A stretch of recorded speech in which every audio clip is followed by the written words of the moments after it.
Un Québécois s'apprête à réaliser un rêve. Il s'en va jouer pour une des meilleures équipes de water-polo en Europe, le Jug de Dubrovnik. Son nom, Nicolas Constantin Bicari, et il est avec nous. Bonjour, Nicolas. Bonjour. Bienvenue.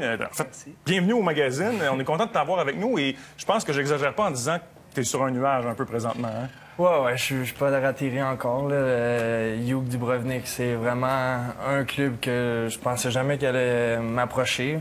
Mais ils sont venus me recruter il y a 2 semaines. Puis honnêtement, je suis encore un petit peu...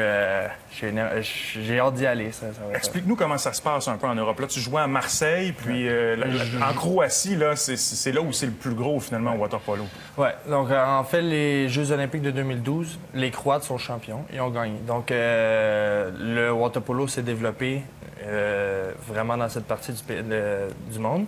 Puis en Croate, c'est ça, il y a les meilleurs joueurs, ils jouent dans les meilleures ligues. Comme le Jug Dubrovnik, ils font partie de 3 ligues. Ils font la Champions League, c'est tout dans l'Europe. Après, il y a la Ligue Adriatique, donc c'est l'Europe de l'Est. Et il y a le championnat croate. Donc c'est vraiment professionnel à temps plein. Puis c'est le plus haut niveau de water-polo que tu peux trouver actuellement. OK, puis ça a l'air de quoi, là? Je veux dire, tu es un joueur professionnel là-bas. Il y a combien de personnes qui vont assister au match? Puis est-ce que ça en fait une carrière qui peut durer longtemps et bien gagner ta vie? En fait, une carrière de water-polo, ça dure 35 ans. Tu commences à être limite pour jouer. OK. Mais non, à Dubrovnik, c'est le sport municipal. La ville suit l'équipe. Donc, il y a toujours 1500 à 2000 fans à tous les matchs. Puis Jug,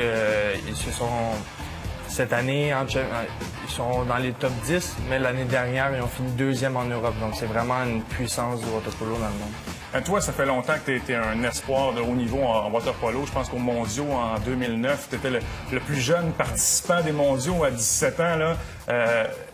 La suite pour toi, après ça, avec l'équipe nationale, si on oublie ta carrière professionnelle, je pense que ça va être de qualifier l'équipe pour les Jeux olympiques. Oui, effectivement. Là, l'objectif principal avec l'équipe nationale, c'est de se qualifier pour les Olympiques de Rio. On a un gros événement, les Panaméricains, qui vont être à Toronto l'été prochain, en juillet.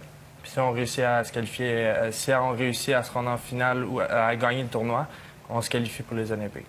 Donc là, c'est sûr que chacun, on fait notre petit cheminement professionnel pour essayer